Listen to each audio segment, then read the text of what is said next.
Hello बच्चों, सभी बच्चों को यथाउचित अभिवादन। नमस्कार बच्चों, अच्छे हैं सब लोग। और आज हमारे महाशिवरात्रि पर्व है का इसके लिए सभी बच्चों को हार्दिक शुभकामनाएं। तो बच्चों, मैं आप लोगों के सामने आज एक नया वीडियो लेके फिर से अपडेट होने के लिए तैयार रहिए।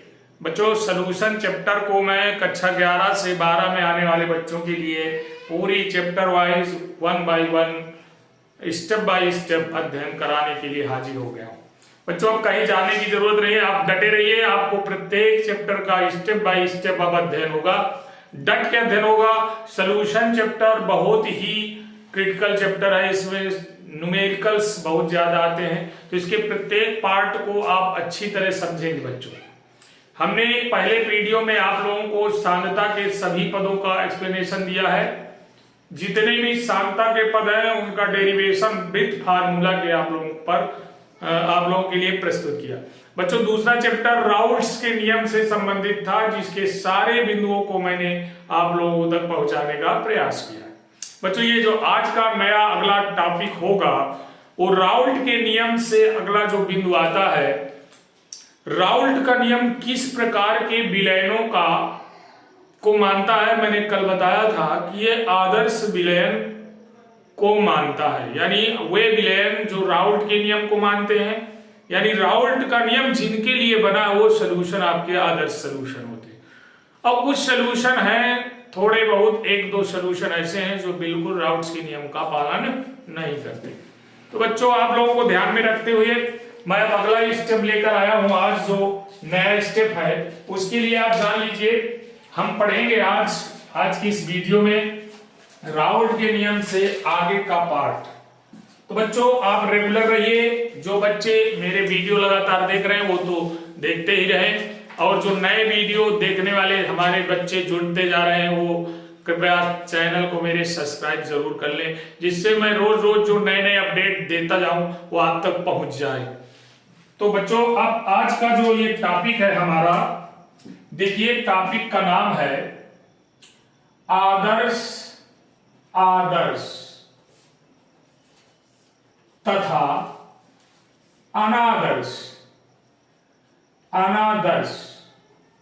विलयन। तो बच्चों, हमें पहले ये जानना है कि आदर्श और अनादर्श, ideal and non ideal solution, ये आज का टॉपिक है बच्चों। इसको आप अच्छे से तैयार करेंगे, इसका कोई भी बिंदु नहीं बचेगा जो आपको समझाया न जाए। तो आइडियल और नॉन आइडियल सॉल्यूशन क्या है बच्चों, आप समझिएगा। वैसे आइडियल कोई चीज दुनिया में है ही नहीं।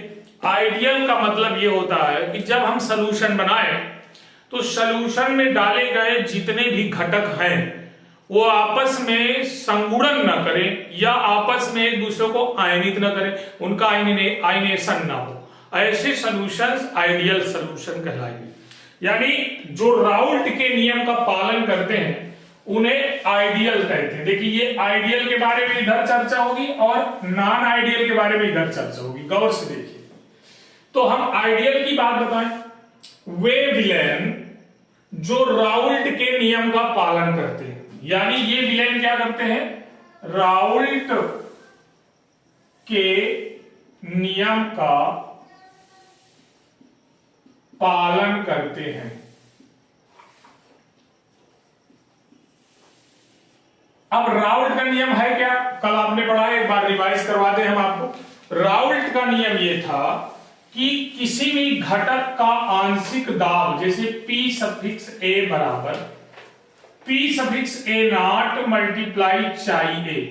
एक तो ये रूल्स था कि आंशिक दाब शुद्ध वाष्प दाब के और उस घटक के मोल अंश के गुणनफल के बराबर होता है, ये जो आंशिक दाब है। दूसरी बात आई थी कि दूसरा अगर कोई घटक उसमें मिला है Pv बराबर, तो P नॉट B चाई B, ये दूसरा नियम का पालन कर रहा था। और तीसरा था पी टोटल, जो उसका टोटल है, ग्रांड टोटल, उसमें प्रेशर पड़ रहा था, आंशिक दाब, टोटल आंशिक दाब, वो पीए प्लस पीबी के बराबर था। ये तीन रूल राउल्ट के नियम पर लागू होते हैं। तो इन तीनों रूलों को जो सॉल्यूशन मानता है उसे आदर्श विलयन कहते हैं। ये आदर्श विलयन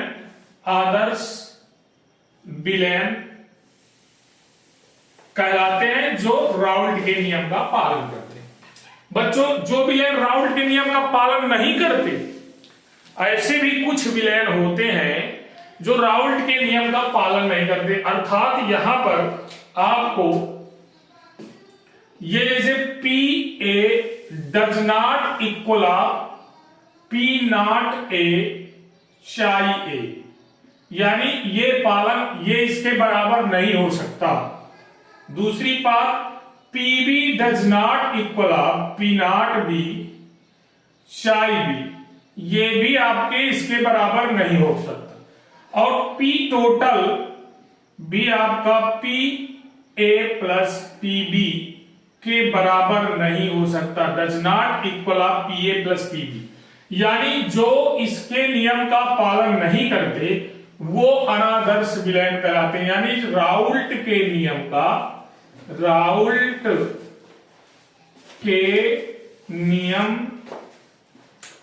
का पालन नहीं करते। बिल्कुल शॉर्टकट बात है। जो पालन करते हैं वो कहलाते हैं आदर्श विलयन, जो पालन नहीं करते उनको कह देते हैं अनादर्श विलयन। आप धैर्य बनाकर बने रहिएगा वीडियो में। चूंकि अभी कक्षा 11 से 12 में जा रहे हो आप, तो ये सब चीजें आप लोगों को लगती होंगी नई नई चीजें। ऐसा कुछ नहीं, जब सीक्वेंस के साथ आप चलेंगे, वीडियो बाय वीडियो रेगुलर देखेंगे, तो आपको चैप्टर बिल्कुल रटना ही नहीं पड़ेगा, पहले से ही रट जाएगा बच्चे। तो देखिए ये चीजें थी। जो राउल्ट का नियम था वो तीन नियम थे, पीए बराबर पी नॉट ए चाहिए, पीबी बराबर पी नॉट बी चाहिए बी, और पी टोटल बराबर पीए प्लस पीबी। यानी तीनों नियम को जो पालन करते हैं वो आदर्श विलयन है।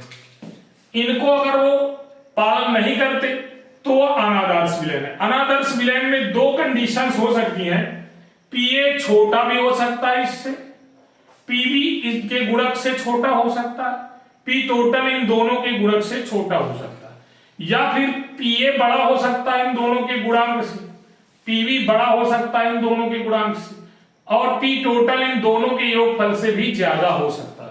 यानी यहां पर दो प्रकार की कंडीशन उत्पन्न हो जाती है बच्चों। ये देखिए, पहला नंबर कंडीशन नंबर फर्स्ट क्या होगा, जब पी सफिक्स ए बड़ा होगा पी सफिक्स ए नॉट चाई ए से, एक कंडीशन ये, पीबी बड़ा होगा पीबी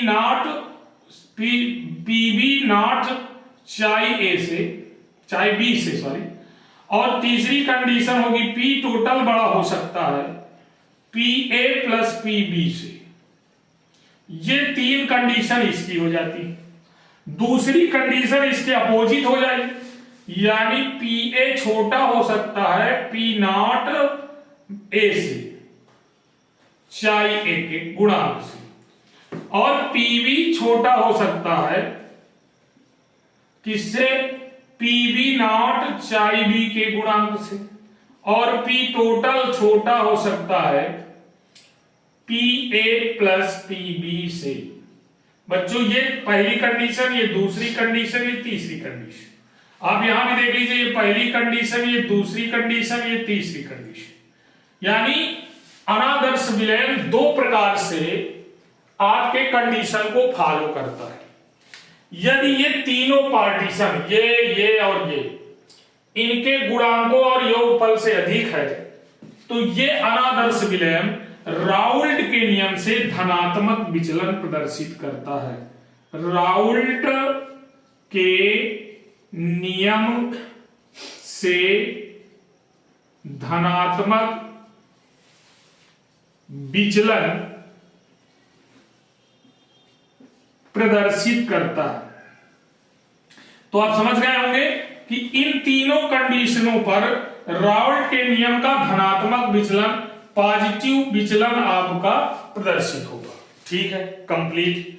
और यहां पर कंडीशन आ गई कि अगर लेस देन हो गए, कम हो गए, तो यहां पर राउल्ट के नियम से, राउल्ट के नियम से ऋणात्मक विचलन प्रदर्शित होता है। तो ये ऋणात्मक विचलन, निगेटिव चार्ज वाला विचलन प्रदर्शित करेगा। तो बच्चों अब आपको गौर से समझ में आ गया होगा। एक बार फिर से अगर आप चाहें तो अध्ययन कर ले। राउल्ट के नियम में जैसे मान लीजिए कोई पदार्थ है, ये देख लीजिए, इसमें दो चीजें भरी हुई हैं। मैंने कल बताया था ये कोई बंद पात्र है। इस बंद पात्र में जब दो प्रकार के पदार्थ होंगे तो उनके अणु आप जानते हैं कि बीच बीच में आ जाएंगे। ये देखिए यहां पर अणु आ गए बीच बीच में। तो एक दो द्रव है तो दो प्रकार के अणु इसके सतह पर रहेंगे। अब ये एक वाष्पित होने वाला अणु है, दूसरा नहीं होता वाष्पित। तो देखिए यहां पर जो वायुमंडलीय दाब के बराबर प्रेशर हो जाएगा, तो इसमें इसके चारों तरफ जो वाष्प दाब लगेगा ये सतह पर, ये ग्रांड टोटल वाष्प दाब को हम पी टोटल कह देते हैं। आप समझ रहे हैं, इनके ग्रांड टोटल प्रेशर को पी टोटल कह देते हैं। और इनका दाब अलग अलग अणुओं पर पड़ता है। मान लीजिए इस पर पड़ा और ये ब्लैक वाले, दोनों घटकों पर अलग अलग पड़ रहा है। तो एक का नाम हमने रखा दिया मान लीजिए पीए, दूसरे का रखा दिया पीबी। तो इसके मोलों की संख्या, मोल प्रभाज को चाहिए, इसके कणों के मोल प्रभाज को चाई भी कह देते हैं। तो दोनों पर आप देख रहे हो ये क्या है, आंशिक दाब हुआ। ये पी टोटल था, पी टोटल दो भागों में डिवाइड हो रहा है। एक पड़ रहा घटक ए पर, दूसरा पड़ रहा घटक बी पर। तो ये दोनों प्रेशर आपके आंशिक दाब कहलाएंगे। तो ये क्या हो गया, घटक का आंशिक दाब, घटक का आंशिक दाब, ये आंशिक दाब हो गए। किस घटक का, ए घटक का। और ये पीबी क्या हो गया, आप देख रहे हो, पीबी का मतलब हो गया घटक बी, घटक बी का आंशिक दाब, पार्शियल प्रेशर, ये बी घटक का। अब पी टोटल क्या हो गया, पूरे सॉल्यूशन का प्रेशर, विलयन का कुल, विलयन का कुल वाष्प दाब, वाष्प दाब, सभी वाष्प दाब है, हालांकि आंशिक वाष्प दाब, ये भी आंशिक वाष्प दाब ही है। तो आपको समझ में आ गया हो। तो जब आंशिक वाष्प दाब इन दोनों के, अब ये पी नॉट और पी नॉट बी क्या, दोनों विलयनों के अलग अलग देखिए जाए शुद्ध अवस्था में। मान लीजिए इसमें टोटल जल भरा, केवल जल, तो जल पर जो प्रेशर पड़ रहा है वाष्प दाब, वो कहलाएगा पी नॉट। पी नॉट मान लीजिए जल को ए माना है अगर आपने, तो पी नॉट ए कर दीजिए। अब दूसरा मान लीजिए सॉल्यूशन आपका द्रवित सॉल्यूशन ही है, मान लीजिए एल्कोहल है, एल्कोहल ये था H2O और ये है C2H5OH, एथिल एल्कोहल। तो इसमें भी जो प्रेशर पड़ेगा वो मान लीजिए पी नॉट, ये भी है शुद्ध विलायक है। इनमें ना तो जल के साथ एल्कोहल है, ना एल्कोहल के साथ जल है, तो ये पी नॉट हो जाते हैं। और इसको विलयन को हम बी मान लिया तो पी नॉट बी कह लेते हैं। तो ये जो आपका शुद्ध विलायक, केवल जब विलायक रहेगा अकेले, उस पर जो वाष्प दाब पड़ेगा शुद्ध विलायक या शुद्ध विलेय का वाष्प दाब, समझ गए होंगे। ये शुद्ध का है और शुद्ध होने के बाद जब सॉल्यूशन बना देते हैं तो ये दाब जो पी नॉट ए था एक कम हो सकता है, पी नॉट बी कम हो सकता है इनसे, पी ए और पी बी, और ज्यादा भी हो सकता है। दोनों दशाओं में आप देख रहे हैं पदार्थ को मिलाने पर वाष्प दाब में कमी आ जाती है। तो कमी आने के कारण ये जो शुद्ध वाष्प दाब का है, चाहे ए से गुणा कर देते हैं तो ये पीए के बराबर। तो इस कंडीशन को हम राउल्ट के नियम को कह देते हैं। और ऐसी कंडीशन जब लागू होते हैं जो राउल्ट के नियम का पालन नहीं करते तो डज नॉट इक्वल कह देते हैं उसको, यानी Pa does not equal P not A चाहिए, यानी इसका आंशिक वाष्प दाब घटक A का शुद्ध वाष्प दाब तथा उसके मोल अंश के गुणनफल के बराबर नहीं भी हो सकता है, नहीं होता, और अधिक भी हो सकता है, कम भी हो सकता है, ज्यादा, दोनों कंडीशन। ये देखिए ज्यादा भी हो सकता है और कम भी हो सकता है। जब ज्यादा होगा उस समय राउल्ट के नियम से ये धनात्मक विचलन प्रदर्शित करेगा, और जब कम होगा तो ये राउल्ट के नियम से ऋणात्मक विचलन प्रदर्शित करेगा। तो बच्चों ये थे हमारे धनात्मक विचलन और ऋणात्मक विचलन की बात। अब कंडीशन ये आती है कि राउल्ट के नियम में जो हमारे आदर्श विलयन होते हैं उन पर क्या क्या लागू होता है। तो देखिए आप अगर गौर से देखेंगे तो इसकी बारे में चर्चा करते हैं। राउल्ट के नियम से धनात्मक विचलन जो प्रदर्शित करते हैं वो आदर्श विलयन की चर्चा होगी और इसके बाद अनादर्श विलयन की भी चर्चा होगी, तो आपको स्पष्ट समझ में आ जाएगा। बच्चों आदर्श विलयन के बारे में पहले मैं आपको पॉइंट बताता हूं। आदर्श विलयन में बताया गया कि जो दो घटक थे हमारे, ये देखिए ये सलूशन है, मान लीजिए सलूशन में दो घटक जब मिलाएंगे तभी सलूशन बनेगा, अकेले घटक शुद्ध विलायक के रूप में होगा। तो यहां पर ये घटक अलग अलग अणु है इसके, ये मान लीजिए कोई भी घटक, दो घटक है, कौन कौन से घटक है, ए और बी। ए का अणु ब्लैक कलर से और बी का हमने नीले कलर से बना दिया है, ये पहचानने के लिए आप देख लीजिए अलग अलग घटकों के मॉलिक्यूल्स हैं। मान लीजिए जो ब्लैक कलर का है उसको मान लिया ए है और जो ब्लू कलर का मॉलिक्यूल्स है वो बी है, तो घटक दो हो गए, दोनों में अलग अलग प्रकार का आंशिक दाब वगैरह पड़ेगा। तो बच्चों ये समझ लीजिए इसमें समस्या ये फर्स्ट नंबर में ये है राउल्ट्स के नियम में कि जो राउल्ट्स के नियम तीनों अभी आपने देखे, ये आपके सामने रखा है कि P घटक A का Pa, सुन लीजिए याद हो जाएगा, Pa बराबर होता है Pa नॉट चाहिए, एक कंडीशन ये। दूसरी कंडीशन Pb बराबर Pb नॉट चाहिए भी होता है, कंडीशन नंबर 2। अब P टोटल बराबर Pa में Pb को प्लस कर दिया जाए तो इसके बराबर हो जाता है, ये सॉल्यूशन का टोटल प्रेशर हो जाता है। तो बच्चों इसमें क्या होता है, दो प्रकार का इनके अणुओं के बीच घर्षण उत्पन्न हो जाता है।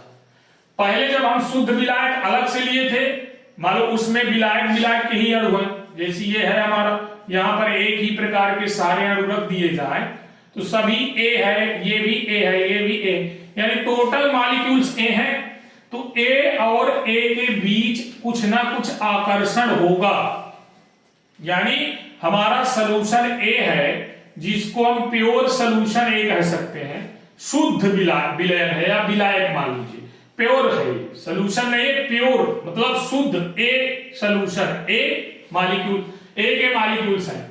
दूसरा मान लीजिए पार्ट हमारा B है, केवल B।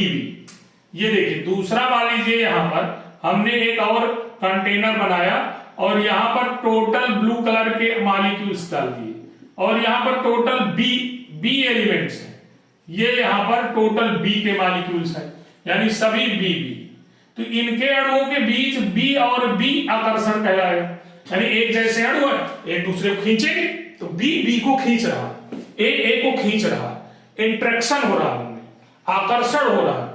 अब बात आती है जब A की कुछ मात्रा B की कुछ मात्रा आपस में मिला देते हैं तो अणु अलग अलग हो जाते हैं, A और B। तो ये दोनों मॉलिक्यूल्स एक दूसरे को, A B को खींचेगा, B A को खींचेगा, तो इनमें देखिए आकर्षण हो जाएगा, पूरा आकर्षण हो जाएगा। तो ऐसा होता है कि जब हम देखते हैं कि A अकेला था, B भी अकेला था, तो जितना इसमें हमने आपस में क्रिया कराने के पहले जितनी इसमें ऊष्मा थी, अगर इन दोनों को आपस में मिला दिया जाए, ना ही ऊष्मा छेपी रिएक्शन हो और ना ही ऊष्मा शोषी रिएक्शन हो, मतलब ना ही ऊष्मा बढ़े और ना ही ऊष्मा घटे। जितनी ऊष्मा इसकी थी उतनी ही ऊष्मा इसकी है। दोनों को मिलाने के पश्चात जितनी हीट इसकी होगी तीनों की बराबर होगी। मतलब इसका मतलब यह है कि अगर हम डेल्टा H निकालते हैं तो H2 माइनस H1 अगर कर दिया जाए तो इक्वल 0 हो जाए। मतलब डेल्टा H की वैल्यू, उत्सर्जित ऊष्मा की वैल्यू 0 होनी चाहिए। वो राउट्स के नियम में आदर्श विलयन का पालन करेगी। समझ में आ गई होगी बात। दूसरी बात आती है तीसरा पॉइंट है इसका, आदर्श विलयन में इनका जितना वॉल्यूम लेंगे, मान लीजिए V1 है V2 है, तो अब हम डेल्टा B अगर निकालें विलयन में मिलाने के पश्चात B2 में V1 को घटाएं तो ये भी 0 होनी चाहिए। यानी जितने ml दोनों का लिया गया, अब क्रिया कराने के लिए उन्हें सॉल्यूशन बनाया गया, तो अब क्रिया होगी नहीं। आदर्श विलयन कभी अब क्रिया करते नहीं है, वो आइडियल है, मैंने आपको पहले बता दिया था। तो जब इन दोनों सॉल्यूशनों को मिला दिया गया तो जितना आयतन इन दोनों का था, मान लीजिए इसका हमने 50 ml लिया और इसका भी हमने 50 ml लिया, दोनों को मिलाने के पश्चात ये सॉल्यूशन हमारा 100 ml बन गया। तो देखिए ना ही 100 ml से 101 ml होगा और ना ही ये 99 ml होगा। यानी इसके वॉल्यूम में कोई चेंजमेंट नहीं होता। V2 भी 50 ml, V1 भी 50 ml, दोनों को घटा दिया जाए तो 0 आ जाए। यानी इसके आयतन में कोई परिवर्तन नहीं होता। Delta V equal 0, delta H equal 0 होता है। यानी ऊष्मा एंथैल्पी परिवर्तन, ये नीट एग्जाम में कई बार आया, एंथैल्पी परिवर्तन बराबर यानी डेल्टा H बराबर 0 होता है। एंथैल्पी परिवर्तन नहीं होता, ये याद रखना है आप। इसमें देखेंगे तो डेल्टा B इक्वल 0 यानी आयतन में कोई परिवर्तन नहीं होता, आयतन में कोई परिवर्तन नहीं होता। बच्चों आप डटे रहिए, बहुत कंटेंट आपको क्लियर करके दूंगा मैं। अब तो चालू हो गई है क्लास 12 की केमिस्ट्री। जितने भी हमारे बच्चे कक्षा 11 से पास करके 12 में पहुंचे हैं उनके लिए बहुत ही सुनहरा मौका है बच्चों। अगर वीडियो से जुड़ गए तो अंत तक आपको वीडियो से हटने का आप खुद नाम नहीं लेंगे। ऐसे ऐसे कंटेंट उपलब्ध कराऊंगा कि आप केमिस्ट्री के विद्वान बन जाएंगे। केमिस्ट्री का कोई हेजिटेशन आपके अंदर नहीं रह जाएगा। केमिस्ट्री प्रॉब्लम सॉल्व, तो हमारा चैनल अभी आया है आपके सामने। इस चैनल में जुड़ेंगे तो बहुत दूर तक आपको ले जाऊंगा मैं। डटे रहना पड़ेगा, लेकिन आपको कंटिन्यू वीडियो पड़ेगा। कोई भी वीडियो अगर किसी ने मिस किया तो पिछला कंटेंट अगले कंटेंट से रिलेटेड होता है, पिछले का अगले पॉइंट से रिलेशन होता है बच्चों।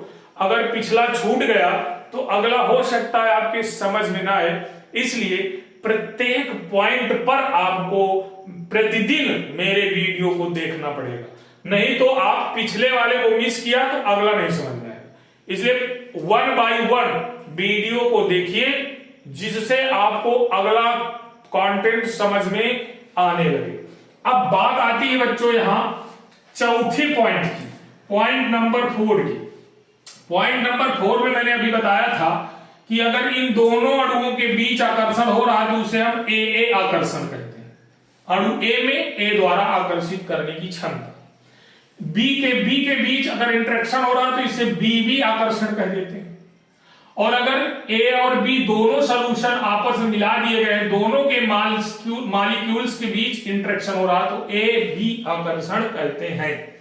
तो बच्चों आदर्श विलयन में क्या होता है, इन तीनों का जो आकर्षण है यानी A द्वारा A को आकर्षित करना, B द्वारा B को इंटरेक्शन करना और A द्वारा B को इंटरेक्शन करना, ये दोनों आपस में अणु है, शुद्ध विलायक है, शुद्ध विलेय है। विलायक इसको हम क्या कह सकते हैं, विलायक डैश विलायक आकर्षण। इसको फिर क्या कहेंगे, विलेय डैश विलेय आकर्षण। तो इसको क्या कहेंगे, आप देख रहे हो एक अणु विलेय का है, एक विलायक का है, तो इसको हम कह देंगे विलायक विलेय आकर्षण। तो बच्चों आप देख रहे हो विलायक अणुओं में जो आकर्षण होता है आदर्श विलयन में विलेय आकर्षण के बराबर होता है, और आदर्श विलयन में जब दोनों को बनाते हैं तो विलायक विलेय आकर्षण भी, यानी तीनों एक दूसरे से बराबर इंटरेक्शन होगा। यह नहीं कि हम अगर विलेय और विलायक को मिला दें तो ज्यादा कोई हाइड्रोजन बॉन्ड बना ले, प्रबल हो जाए, या कोई अदर बॉन्ड बना ले तो उनका आकर्षण और बढ़ जाए, तो ऐसा कुछ नहीं। वो आपस में मिलाने के पश्चात जितना आकर्षण इनमें था उतना उसमें, यानी आपस में ये हाइड्रोजन बॉन्ड बहुत कम बनाते ही नहीं है। तो जैसे आपको दिखा दिया जाए कि हमने बेंजीन लिया, बेंजीन हमारा द्रवीय विलयन है बेंजीन। अब बेंजीन के साथ अगर हम टॉलुइन मिला दें, टॉलुइन, तो आप समझ रहे हैं कि ये क्या होगा, हमारा एक आदर्श विलयन बन जाएगा। आदर्श विलयन सेम कंडीशन है, दोनों एरोमेटिक हाइड्रोकार्बन है, कोई दिक्कत नहीं। मान लीजिए हमने हेक्सेन लिया, हेक्सेन ले लिया, हेक्सेन में हम हेप्टेन डाल दिया, तो ये भी आपके दोनों सेम कंडीशन है, एल्केन श्रेणी के सदस्य है, इनमें भी कोई अट्रैक्शन नहीं हो। अगर हम और कोई कंपाउंड ले लें, C2H5Br ले लें और इसमें C2H5I डाल दें, दोनों हाइलो एल्केन है, तो इनमें भी कोई इंटरेक्शन नहीं होगा, यानी ये सभी सॉल्यूशन हमारे आइडियल सॉल्यूशन होंगे। एग्जांपल देख लीजिए आइडियल सॉल्यूशन के, benzene plus toluene, hexane plus heptane, ethyl bromide plus ethyl iodide. जब सेम कंडीशन, सेम ग्रुप वाले, सेम एक ही ग्रुप के कंपाउंड्स होते हैं तो वो आपस में अट्रैक्शन नहीं करते, क्योंकि वो एक ही श्रेणी के सदस्य होते हैं। किसी में कार्बन की संख्या ज्यादा होती है, किसी में कम होती है, तो ये चीज आपको विशेषकर ध्यान रखना होगा। तो बच्चों हमें अगर कभी आदर्श विलयन की विशेषताओं की चर्चा करना पड़े तो आपके सामने है कि ये आदर्श विलयन राउल्ट के नियम का पालन करते हैं, यानी पीए बराबर P naught A psi A, PB बराबर P naught B psi B, P total बराबर पी ए प्लस पीबी, ये नियम पालन करते हैं। और दूसरा नियम है कि डेल्टा एच बराबर 0 हो जाता है, जितनी ऊष्मा इसकी होगी जितनी ऊष्मा इसकी होगी, अगर इन दोनों को मिला दिया जाए तो ग्रांड टोटल ऊष्मा उतनी ही सॉल्यूशन की भी होगी, अर्थात H2 - H1, डेल्टा एच में कोई परिवर्तन नहीं, 0। वॉल्यूम भी उसका, आयतन भी नो चेंजमेंट होगा, जितना वॉल्यूम इसका लिया, जैसे 50 ml बराबर 100 ml, तो इस सॉल्यूशन का भी 100 ml ही वॉल्यूम होगा, तो वॉल्यूम V2 - V1 करेंगे तो इक्वल 0 आ जाएगा, कोई दिक्कत नहीं। अब यहाँ पर इनके अणुओं में जो अट्रैक्शन होता है, अणुओं में आकर्षण होता है, वो भी सभी बराबर होगा। विलायक आकर्षण, विलेय आकर्षण और विलायक आकर्षण बराबर होंगे। तो ये था बच्चों हमारा राउल्ट के नियम का पहली बात। राउल्ट की नियम से आदर्श विलयन की हमने पूरी तरह अध्ययन किया। अब बात आती है बच्चों अनादर्श विलयन की। अनादर्श विलयन में आप देख रहे हैं कंडीशन 2 है, 2 कंडीशन आप देख रहे हो। कंडीशन पहली क्या थी कि कम भी हो सकता है, ज्यादा हो सकता है, यानी नॉट इक्वल की चर्चा करेंगे आप। देख लीजिए आपके सामने दर्ज है, आप पहले चर्चा करेंगे कि P naught does not equal of P naught A चाहिए, पीबी बराबर does not equal of PB naught psi B, अब P total does not equal of PA plus PB. ये आप देख रहे हो, ये 3 कंडीशंस इसकी पहले बनेगी। अब इन कंडीशन में आपके पास भ्रम है कि ये जो पीबी है ये इससे बड़ा होगा कि छोटा होगा, पीए इससे बड़ा होगा कि छोटा होगा। तो मैंने साफ लिख दिया अनादर्श विलयन में यदि पीए बड़ा है is greater than P naught A चाहिए, PB is greater than P naught B psi B, P total is greater than PA plus PB. तो आप देख रहे हो अगर बड़ा है तो राउल्ट के नियम से धनात्मक विचलन ये उत्पन्न करेगा। तो इसके भी रूल्स हैं धनात्मक विचलन वाले। राउल्ट के नियम से जो धनात्मक विचलन उत्पन्न करते हैं वो क्या करते हैं, जैसे हमने अभी देखा, देख लीजिए गौर से, धनात्मक विचलन का मतलब क्या, डेल्टा एच का मान पॉजिटिव होगा, पहला नंबर। यानी अभी जो तीनों चीजें मैंने बनाई थी फिर से मुझे बनाना पड़ रहा है, क्योंकि जब तक आपको क्लियर नहीं कर दूंगा मैं आगे डटा ही रहूंगा। ये दो हमारे सॉल्यूशन है, देख लीजिए। पहला सॉल्यूशन कौन सा है, जिसमें टोटल मॉलिक्यूल्स ए यानी विलायक विलायक ही घुले हुए हैं, देख लीजिए पूरे विलायक विलायक हैं।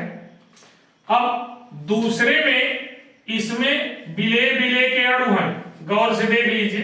टोटल ये मान लीजिए सभी ए और ए है, और ये सभी बी है, ये शुद्ध विलायक है, शुद्ध विलेय है। इस प्रकार से आप देख लीजिए, अगर इन दोनों को एक पात्र में डाल दिया जाए, दोनों शुद्ध विलायक और विलेय को एक ही पात्र में डाल दिया जाए, एक ही पात्र में, तो यहां पर कंडीशन क्या हो जाएगी, यहां पर ए और बी के दोनों के अणु आ जाएंगे, ए और बी के दोनों के अणु। ये देखिए इन बीच में, इनके बीच में, एक दूसरे के बीच में अणु आ जाएंगे ए और बी दोनों के, आप देख रहे हो। और यहां सॉल्यूशन भरा रहेगा, तो यहां पर ए और बी दोनों हो गए, तो यहां ए आकर्षण हो गया, यहां बी और यहां ए बी आकर्षण। ये बताने के लिए ये हमको बताना ही पड़ता है। ये शुद्ध विलायक था, शुद्ध विलायक, केवल विलायक ही विलायक, और ये बच्चों शुद्ध विलेय है, शुद्ध विलेय, और ये देखिए विलयन है। विलयन में विलायक और प्लस विलेय दोनों है, याद रखना। अब बात आती है यहां पर डेल्टा एच पॉजिटिव कैसे हुआ, यानी इन दोनों की जो ऊष्माएं थी, इनके मिलाने के बाद इसमें या तो ऊष्मा बढ़ जाएगी, यानी यहां पर ऊष्मा क्षेपी अभिक्रियाएं होंगी, ऊष्मा बढ़ जाएगी। वो तो डेल्टा जब निकालेंगे बाद में, बाद प्रोडक्ट का रिएक्टेंट से घटाएंगे, यानी यहां पर हम लिखते हैं प्रोडक्ट माइनस रिएक्टेंट। ये डेल्टा एच की वैल्यू जब निकालते हैं तो कैसे निकालेंगे, डेल्टा एच बराबर H product minus H reactant, यानी उत्पाद की ऊष्मा से अगर हम अभिकारक की ऊष्मा को घटाएं, ये ऊष्मा उत्पाद की है, उत्पाद मतलब विलयन बनाएंगे तो उत्पाद प्रोडक्ट बनेगा, और ये थी आपकी रिएक्टेंट की यानी अभिकारक की, अभिकारक की। तो जब अभिकारकों की ऊष्मा कम होगी उत्पाद से, तभी ये पॉजिटिव पार्ट आएगा। ये समझ में आ गया होगा, डेल्टा एच पॉजिटिव होता है। इसी प्रकार सॉल्यूशन की बात करें, सेकेंड पोजीशन की वॉल्यूम की, डेल्टा वी बराबर भी पॉजिटिव होगा, डेल्टा वी आयतन में वृद्धि हो जाएगी। आप देख लीजिए उत्पाद, ये भी आ जाएगा डेल्टा वी बराबर V product minus V reactant. ये आप देख रहे हो, उत्पाद का आयतन रिएक्टेंट के आयतन से कुछ अधिक हो जाएगा, तभी डेल्टा बी पॉजिटिव आ जाएगा। अब बात आती है यहां पर, तो यहां पर आप देख रहे हो कि यहां पॉजिटिव कब होगा, जब आपके ए बी आकर्षण, ए डैश बी विलेय विलायक आकर्षण बड़ा होगा, किससे, ए आकर्षण से, ए आकर्षण से और बी आकर्षण से, बी डैश बी, ये आपका बड़ा भी हो सकता है, छोटा हो सकता है, यानी यहां पर हम कह सकते हैं बी डैश बी आकर्षण से, यानी इन दोनों आकर्षणों से इसका आकर्षण अधिक होगा, यानी विलेय विलायक आकर्षण, विलेय विलेय आकर्षण तथा विलेय विलायक विलायक आकर्षण, विलायक विलायक आकर्षण, विलेय विलेय आकर्षण से विलेय विलायक का आकर्षण अधिक होगा। उस कंडीशन में अनादर्श विलयन राउल्ट के नियम से धनात्मक विचलन, धनात्मक राउल्ट के नियम से धनात्मक विचलन प्रदर्शित करेंगे। तो अभी इनका मैं ग्राफीय निरूपण भी करूंगा, पहले इसको क्लियर हो जाए। अब बात आती है उधर राउल्ट के नियम से ऋणात्मक विचलन कौन कौन उत्पन्न करेंगे, तो इसी का जस्ट अपोजिट हो जाएगा बच्चों। मैं आपको बता दूं, यहां पर देखिए यहीं पर समझ में आ जाएगा, डेल्टा एच की वैल्यू निगेटिव हो जाएगी। निगेटिव समझ में आ गया, डेल्टा एच यहां पॉजिटिव था, यहां निगेटिव हो जाएगा। दूसरी बात, यहां पर डेल्टा वी की वैल्यू ये भी निगेटिव हो जाएगी, आयतन में कमी आ जाएगी, यहां वृद्धि हो गई थी, ऊष्मा में कमी आ जाएगी। और बात आती है यहां पर आकर्षण की, तो ये जस्ट अपोजिट हो जाएगा, ए बी आकर्षण ए आकर्षण से भी कम होगा और बी आकर्षण से भी कम होगा, यानी दोनों के आकर्षणों से इसका आकर्षण कम होगा। यानी ये सेकेंड नंबर भी समझ में आ गया, थर्ड नंबर भी समझ में आ गया, यानी ये फिनिश हो गया मान। अब बात आती है ग्राफीय निरूपण की, ग्राफ का निरूपण कैसे करें। तो सबसे पहले बच्चों, कल के वीडियो में, पिछले वीडियो में जब मैंने राउल्ट का नियम पढ़ाया था, उस समय में राउल्ट के नियम का ग्राफीय निरूपण नहीं बताया। इसीलिए नहीं बताया कि मैं यहां पर जब धनात्मक और ऋणात्मक विचलन पढ़ाऊंगा तो हमें फिर से पुनः राउल्ट के नियम का ग्राफीय निरूपण बताना पड़ेगा। तो चलिए मैं अब इसको मिटाता हूं, स्क्रीनशॉट लीजिए, मैं तीनों के ग्राफीय निरूपण पर चर्चा करता हूं।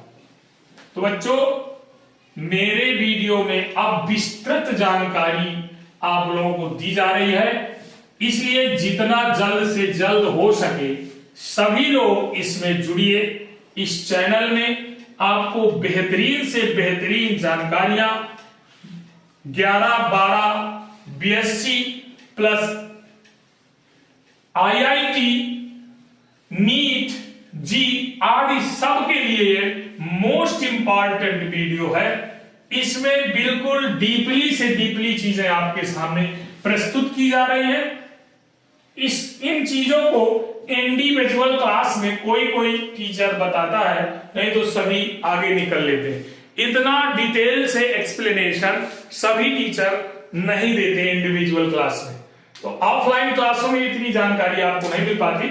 इसीलिए ऑनलाइन क्लास में जितना जल्द से जल्द हो इस वीडियो को देखने के बाद आप जुड़ते जाइए, सब्सक्राइब करते जाइए और अधिक से अधिक लाभ उठाइए।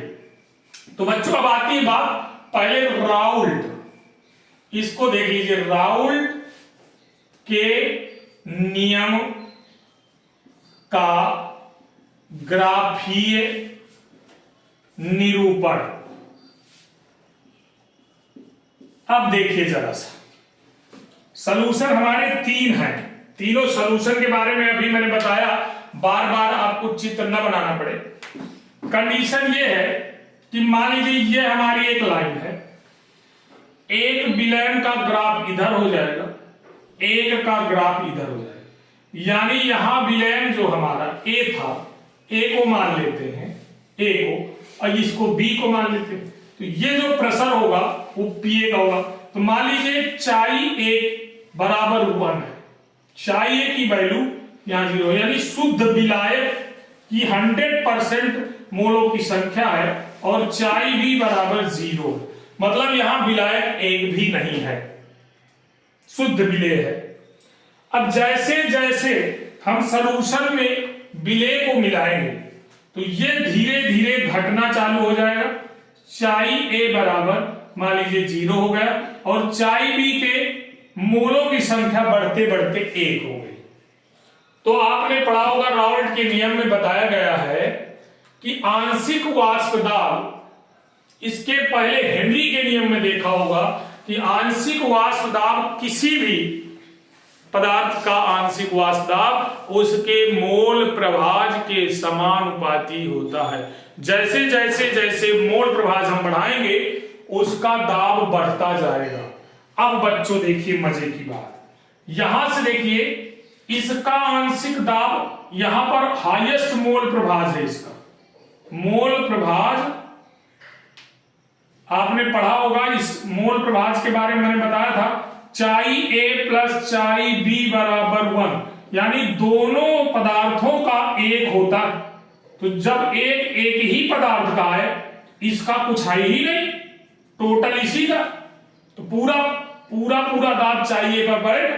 तो हाईएस्ट प्रेशर यहां पर पीए पड़ रहा है, और जैसे जैसे इसके मोलों में कमी हो रही है, अर्थात चाई बी भी बढ़ता जा रहा है, तो इसका प्रेशर सीधे घटना चालू हो जाएगा।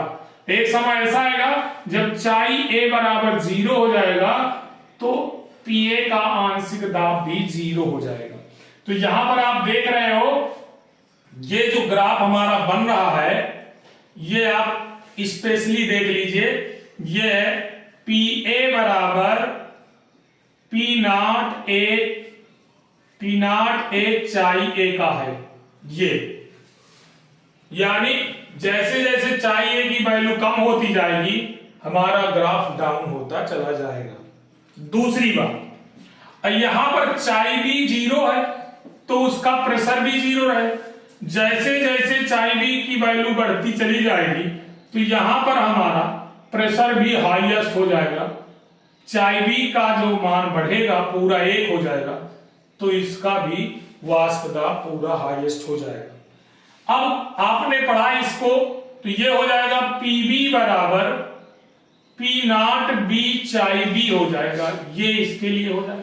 अब बच्चों इसको मिला दें, तो ये जो ग्राफ हमारा बन रहा है, ये राउल्ट के नियम का पी टोटल का ग्राफ होगा। पी टोटल बराबर पी ए अब प्लस पी बी कहलाएगा। ये था हमारा राउल्ट के नियम का ग्राफीय निरूपण। उम्मीद है सभी बच्चों को समझ में आ गया होगा।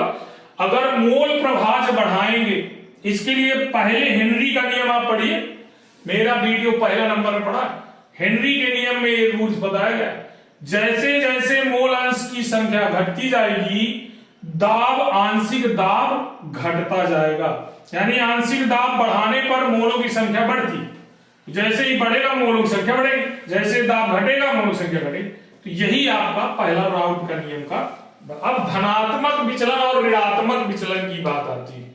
आपको मैंने बताया दूसरा चित्र, देखिए यहां पर धनात्मक विचलन का, धनात्मक विचलन का ग्राफीय निरूपण देख लीजिए। धनात्मक विचलन का ग्राफीय निरूपण, ठीक। अब देखिए दो ही आपके उसी तरह दो सॉल्यूशन है, एक सॉल्यूशन ये है, दूसरा सॉल्यूशन ये है। गौर से देखिए, यहां चाई ए बराबर 0 है, यहां चाई बी बराबर, यहां पर देख लीजिए चाई ए बराबर 1 है मान लीजिए,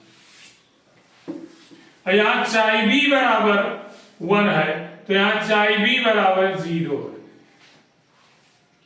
तो देखिए चाई बी के लिए क्या होगा, ये ग्राफ हो जाएगा उल्टा चाई बी के लिए, और चाई ए के लिए ये है, ये बन जाएगा राउल्ट का नियम। ये राउल्ट के नियम के लिए होगा। अब बच्चों हम गौर से देखें कि धनात्मक विचलन में क्या कहता है, पी ए बड़ा है पी ए नॉट चाई ए से।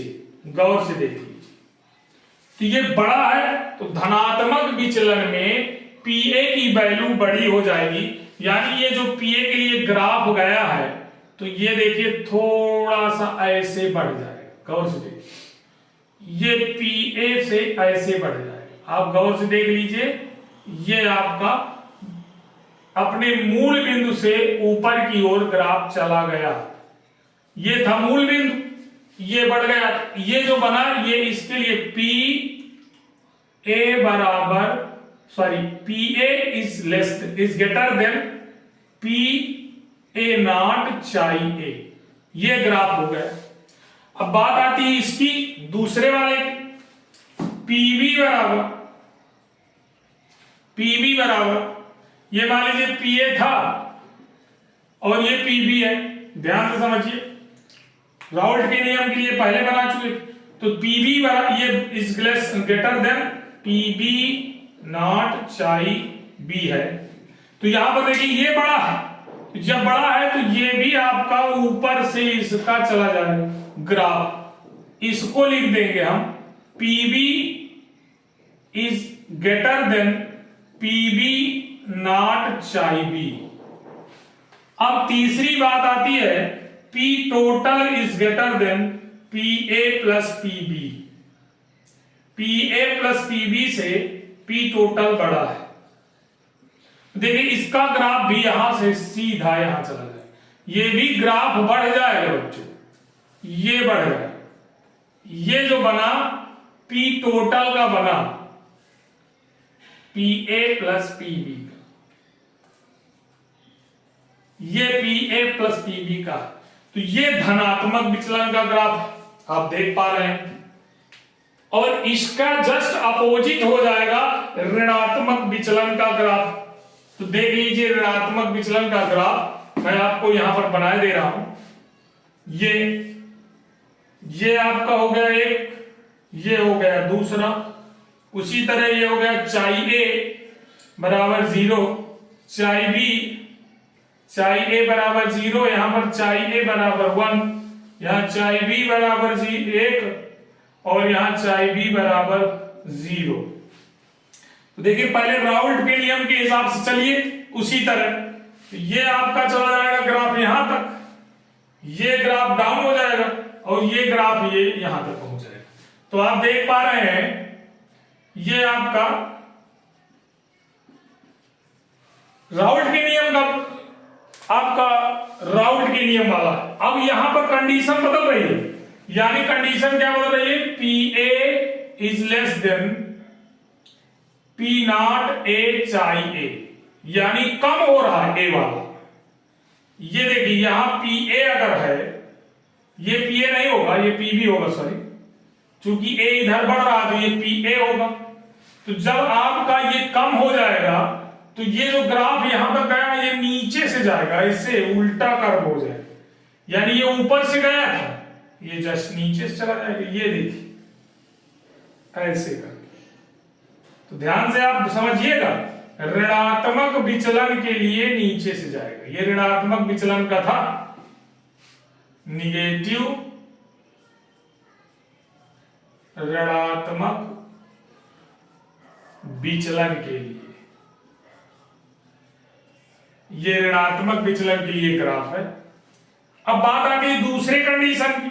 दूसरा कंडीशन क्या था, PB is less than P not B चाई B,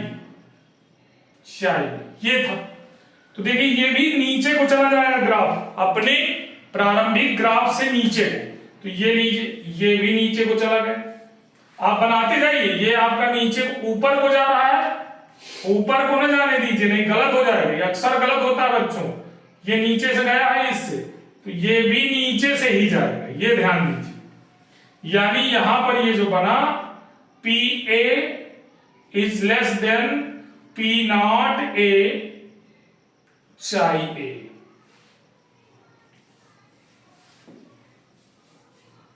PB का है, PB का, और ये है आपका PA is less than P not A चाई A। अब बात आती है P टोटल की। तो P टोटल आप देख रहे हो ये नीचे से चला जाएगा, इससे नीचे से ही जाएगा, इससे ये नीचे से चला जाएगा, अपने प्रारंभिक से ये नीचे से गया, तो ये हो जाएगा P total is less than PA plus PB। अब आप देख ही रहे हो, बाकी ये जो आपकी इधर उधर को गए हैं ये आपके सामने ये रखे हुए हैं, जो बीच में ये है ये इनसे अगर ऋणात्मक विचलन है तो नीचे से जाएगा, धनात्मक विचलन है तो ऊपर से जाएगा। ध्यान रहे आपको प्रत्येक का। तो ये था हमारा आदर्श और अनादर्श में धनात्मक विचलन और ऋणात्मक विचलन। इनके बारे में पूरा डिटेल्स आपको बताया जा चुका है। यहां डेल्टा H का मान पॉजिटिव, डेल्टा B का मान पॉजिटिव, यहां पर डेल्टा H का मान निगेटिव और डेल्टा B का मान निगेटिव होता है। तो बच्चों आज की इस वीडियो में एक बेहतरीन टॉपिक का आप लोगों ने अध्ययन किया है। राउल्ट के नियम के साथ साथ आदर्श विलयन, अनादर्श विलयन धनात्मक विचलन, ऋणात्मक विचलन, इन सभी का अध्ययन किया है और बोर्ड परीक्षा में यहां से प्रश्न जरूर आता है, किसी न किसी सेट में यह प्रश्न अवश्य रखा रहता। अभी यहां पर एक सेट जो अभी आया था उसमें यह प्रश्न 4 नंबर का लॉन्ग टाइप में रखा था। तो अगले टॉपिक का इंतजार कीजिए, फिर हम कल मिलते हैं आप लोगों को नया अगला टॉपिक लेकर, अणुसंख गुणधर्म। तो thank you, have a nice day. जो बच्चे हमसे नए जुड़ रहे हैं वो एक बार सब्सक्राइब जरूर कर ले मेरे चैनल को, क्योंकि उनको लगातार नया नया अपडेट मिलेगा देखने को, जिससे उनको लाभ हो सके। Thank you, have a nice day.